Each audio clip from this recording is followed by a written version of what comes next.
Morning. So we are into a new series on what disciples do. And we're going to have this running through till Advent, just before we start preparing for the Christmas season. And we're going to do this by always meeting at 10:30 together and having this kind of contemporary liturgical mix as we come together to do what disciples do, right? Worship God, hear his word, and respond to what he is saying to us. And today we're going to look at those readings that Dave just read, and the theme, or the catchphrase word really is, disciples follow Christ. Now, you might think, well, that's a given. That's kind of pretty simple, really. But really today I want us to consider what it is, what the implications are for those who say yes to Jesus. The whole series of what disciples do is supposed to be challenging us. It's supposed to be prompting us to step in to taking faith seriously. To be making faith more about intellect, more about head knowledge, and looking at what's the importance of actually doing the things that Jesus instructs us to do. If we look at the church as it stands now throughout the West, we see rather a big problem. We've got like lower attendance, and COVID has kind of exacerbated that as people start to consider doing other things and not be part of church. They got used to not being necessarily part of a community, and we've seen some people kind of leave and disperse. We've been pretty fortunate here at St. John that that's not been massive, but I've met people whose congregations have shrunk in half because people have just got so used to doing their own thing and not being part of community, not doing a simple thing that Jesus said to do, which is gather in his name. But why, other than COVID, is this a thing? Well, I think partly it's down to society drifting or moving further and further away from the principles of the gospel. The principles of the things that Jesus talks about and instructs us to get on with. And there's a disconnect when we look at that with what the church should be standing for and teaching. And some churches have drifted a little bit and become a little bit more akin to society, and others have tried to separate themselves from society. And the idea is not to do either of those, but to be walking alongside and helping to shed the light. To be salt, which just after Dave finished reading in Luke, Jesus goes on to talk about the saltiness. And if salt loses its taste, then what good is it?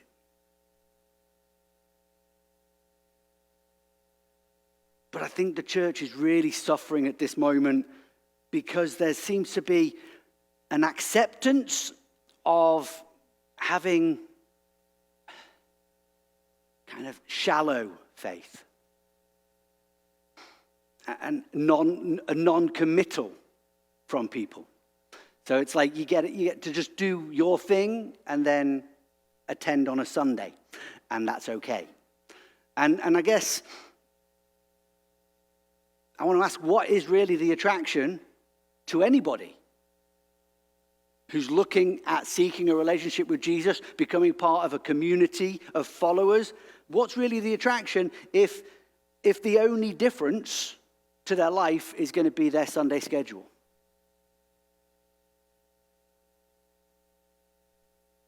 Many people within the church across the world are not acting in line with what they claim to believe.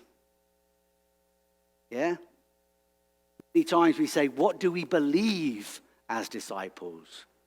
Well, Jesus talks a whole lot about what we should do, and we seem to have lost some of that. The disciples, true followers of Jesus, they need to be really impacted by this relationship that comes from saying yes to following him.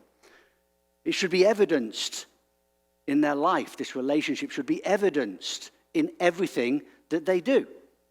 There should be a change to how we all would relate to money, how we would relate to work, how we would relate to sex, how we would relate to earthly relationships.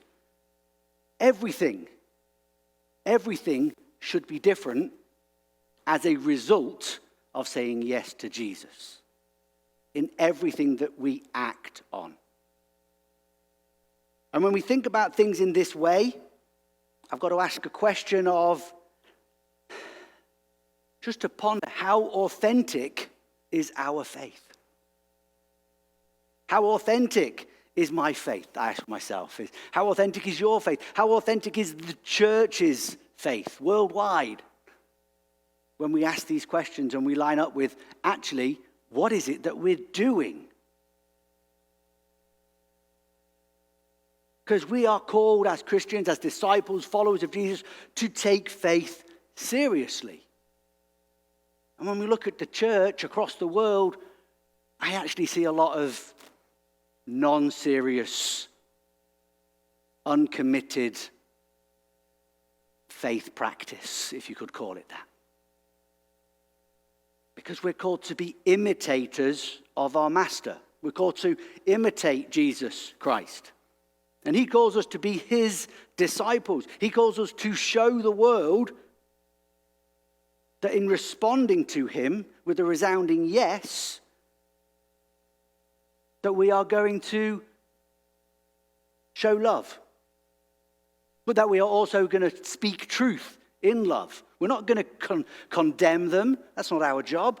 We're not going to shout from the rooftops all the things that they're doing wrong. That's not our job. Our job is to tell them the truth in love. And that's difficult. Anyone who's a parent of little kids or has been will know just how difficult that is. Because you can't go too far to punish when they do something wrong, because you want them to learn. But you want them to be able to grow in that so that they can then live into what is the right way to do things, the truthful way to do things. See, we've got to be recognized as followers of Jesus by our actions, not simply identified by our beliefs. Following Jesus isn't meant to be easy. It's not meant to be easy, but it isn't meant to be complicated. It's actually pretty simple. That's what Jesus is getting at when he's speaking in today's reading from Luke. And when he says the words, "Whoever comes to me and does not hate father and mother, wife and children, brother and sister, yes, and even life itself, cannot be my disciple. Whoever does not carry the cross and follow me cannot be my disciple." When you read that right there, you might think, well, that's a pretty harsh statement. That's a pretty harsh statement. That's kind of verses 26 and 27. And when you think of Christian values, as they're described very much in terms of family values, they kind of align. It's like, where do they come from? They come from Jesus' teachings. The need to love and not to hate. The importance that's placed on family. And then here Jesus is saying, if you don't hate your family, you can't be my disciple. That's kind of taking things to the ultimate level. Yeah?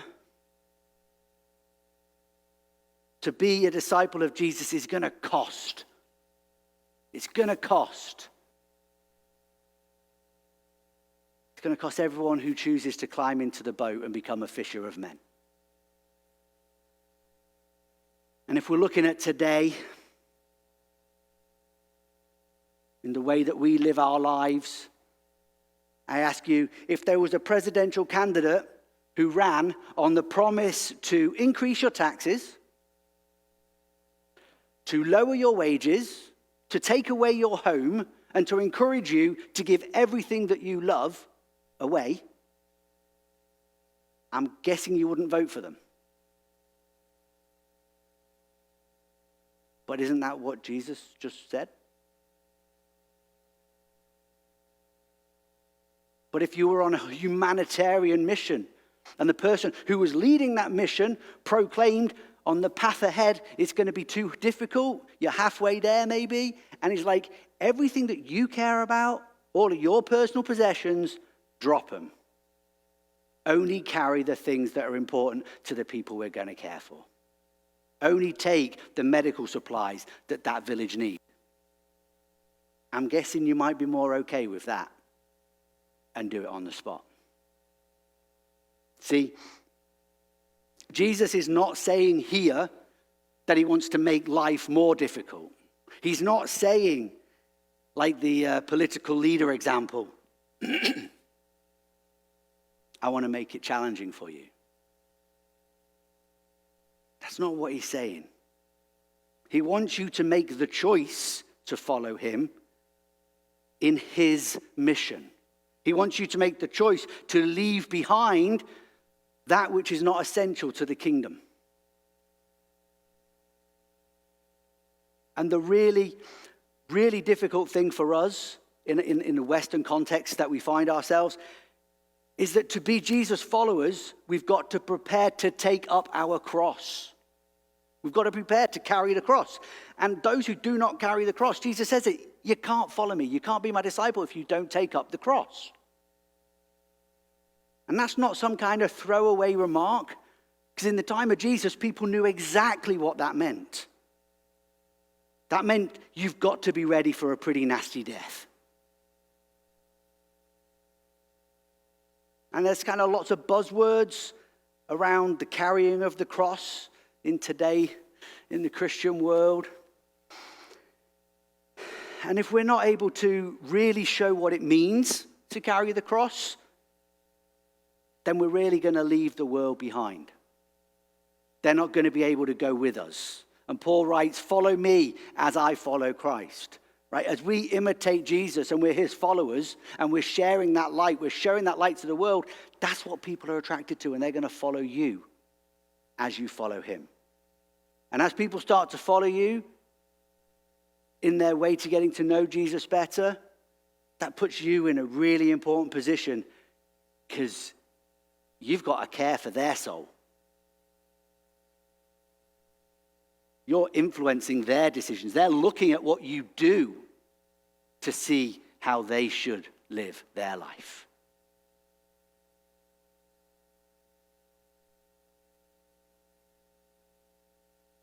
The message of the gospel isn't a puzzle. It's a clear picture. I remember when you talk about the carrying of the cross, hearing a story of a friend who was listening to a speaker who'd come to talk, share about their work for the kingdom. But this person, all they could hear was a guy talking about a cross-eyed bear. A cross-eyed bear. So the message was lost. The emphasis on that buzz language, it had gone. There was nothing learnt by that person, because they just thought this bear needed glasses. I mean, we've got to be very clear and very concise about what we mean and what we say, and we've got to back it up by what we do. We've got to back it up by what we do. Because those who want to seek Jesus look at us. They look at us and what we do. And predominantly in the world today, people care more about what we do than what we say we believe.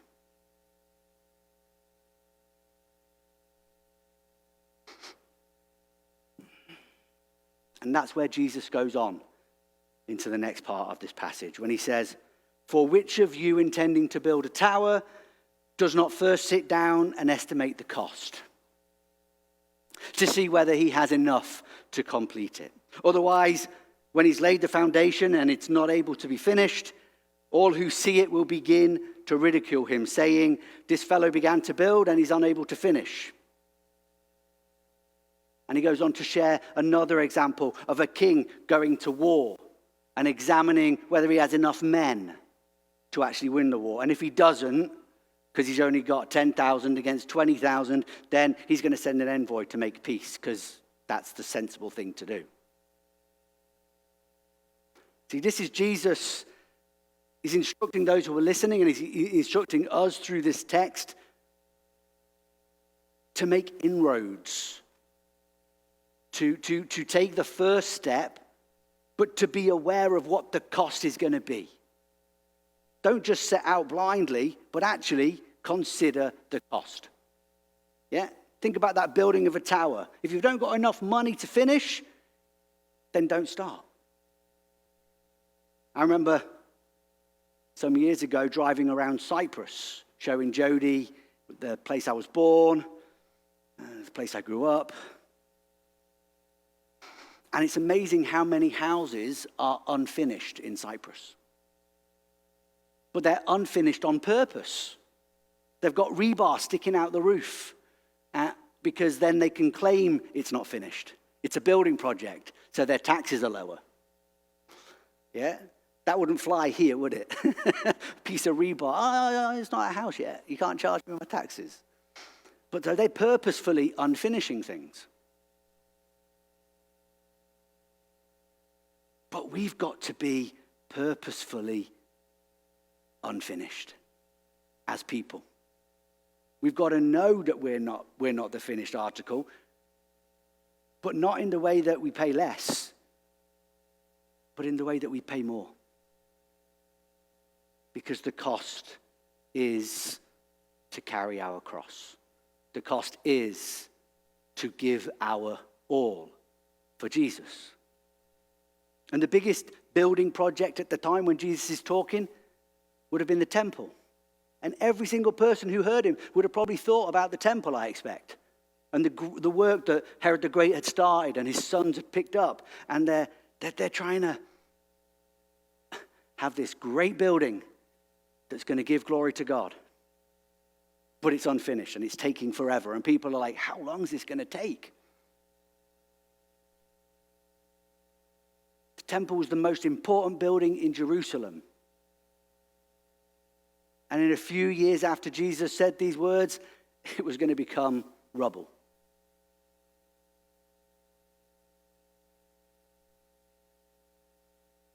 And Jesus had spoken many times and would speak again after this on how the temple had been used in a bad way. How the temple wasn't fulfilling the purpose that God meant for the temple when David had originally built it. And before that, repairs and rebuilding was being done by Herod. And it was being done by Herod in a sense of proud. Look at what I've done. And Paul talked a bit about that in the letter to the Philippians that we heard today. Some will preach for their own sake, and some will preach for the sake of those who hear. And then for us, today, here, St. John, when you hear Jesus talking about a building and making sure you've got enough money to finish it, you might be thinking about where you're sat. You might be thinking about the campus as a whole, a project which, when we started it, at first, we thought this is doable, very easily doable. And then it's grown, and it's grown. And it requires more questions to be asked. It requires more space to be given to looking at what is God saying to us right now in this? What's he trying to push us toward? Where's he directing us? And are we willing to give our all to following him in faith, knowing he will provide as we do so?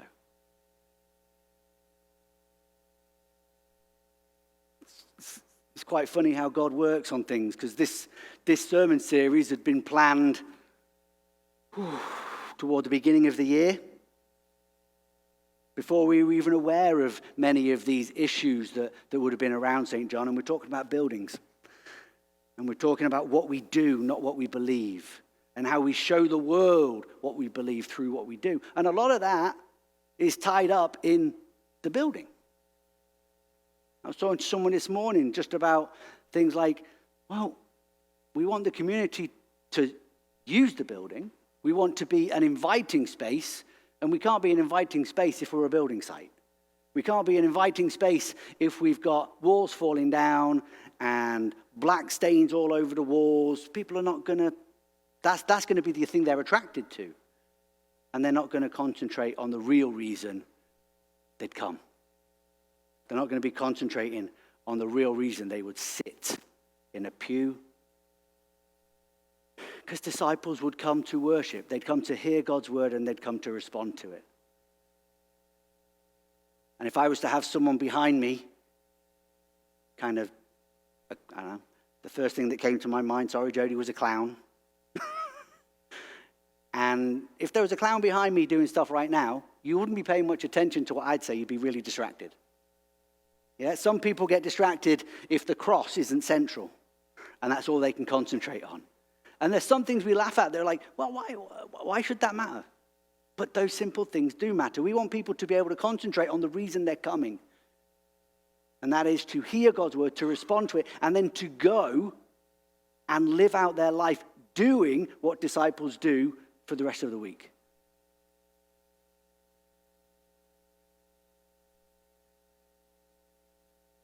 We're reminded here that we need to be willing to give everything up. That we need to be ready to follow Jesus in all things, everything. Even when we don't necessarily want to, when we don't like the requirements, when we don't understand the outcome. That's what living in faith is. Giving it to him and following.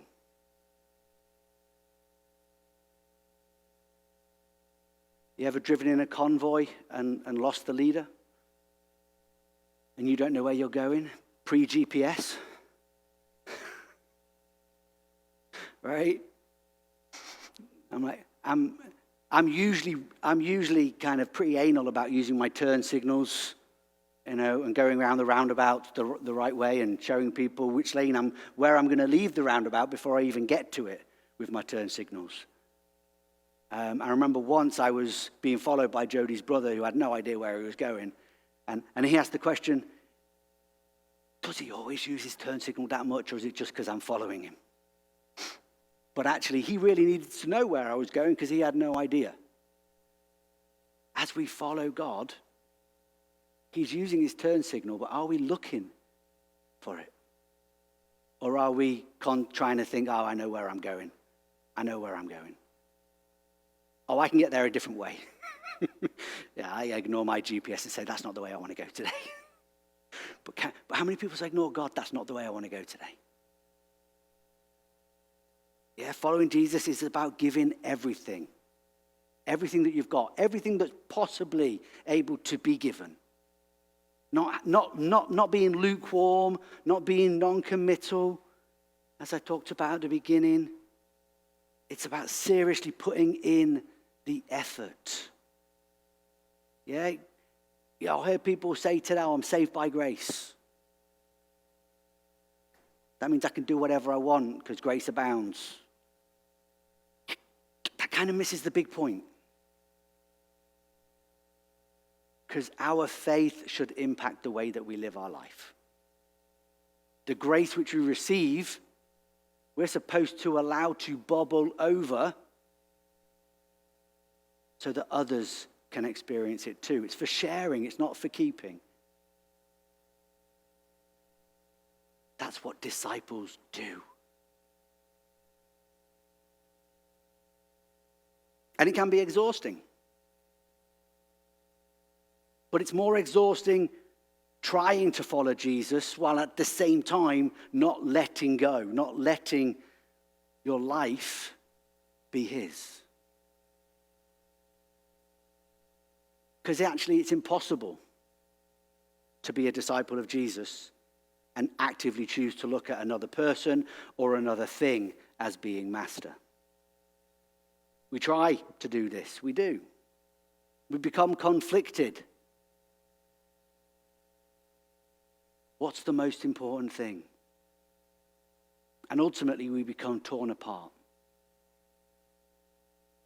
Because the winner in that situation, when we allow ourselves to get there, the only winner is the enemy as we're torn apart. And Jesus has started a good work in every single one of you. Whether you're sat here today, whether you're watching online at any point, he started a good work in you when he called you to follow him. Whatever stage of that following you're at, that work has begun. And if you said yes, you've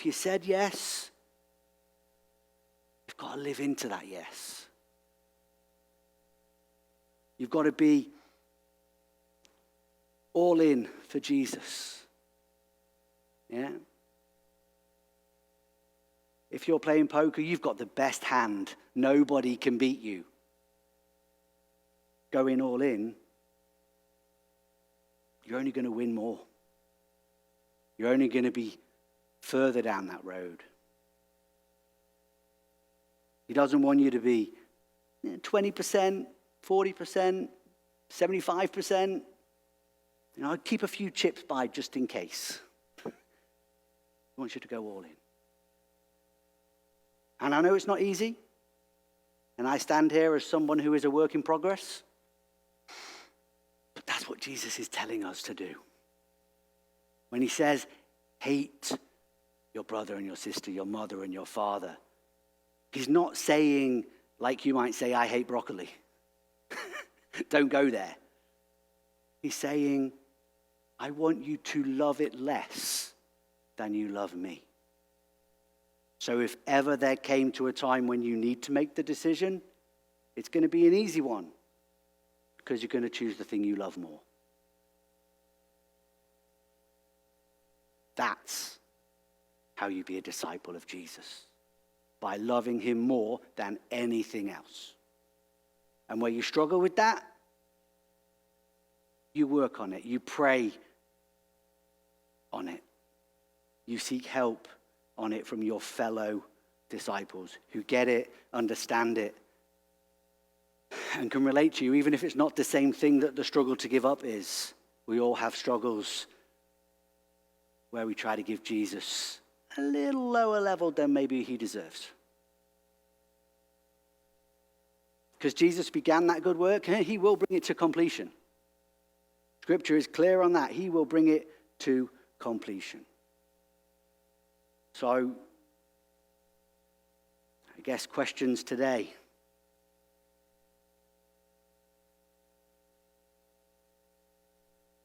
What's God bringing to your mind? My prayer for all of us is that we recommit to following Jesus.